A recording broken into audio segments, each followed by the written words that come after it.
রাত্রি বাজে 11টা, প্রায় 12টা বাজে গেছে গা, 12টা 12 বাজে, 12টা 15 বাজে গেছে কবর খনন করতে করতে। এই যে ছোট ভাই বেড়াদার অ্যাক্সিডেন্টে যে মারা গেল, হোন্ডা যে পলাইলো অ্যাক্সিডেন্ট করে,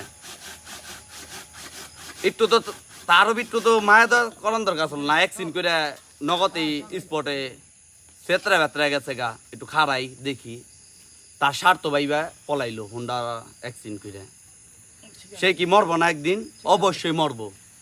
এই যে তার কবর খনন করতেছে, 11 বছর বাচ্চা, এই সারে নামাজ পড়ছে, মাগরিবের নামাজ পড়তে।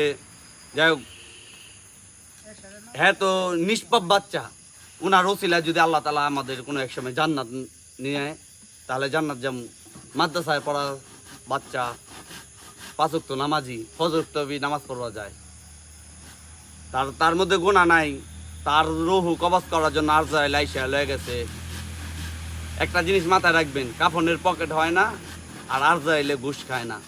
এটা আপনি ভাইবা থাকবেন। আর সবাই ভালো থাকবেন, সুস্থ থাকবেন। মৃত্যু কিন্তু আসবেই। এই 3.5 হাত কবরে কিন্তু সবাই আসতে হবে। এই অন্ধকার কবর, এখানে ভাই বেড়াদার আমরা মিলা জিলা কবর খনন করতেছি। সবাই ভালো থাকবেন, সুস্থ থাকবেন। আসসালামু আলাইকুম।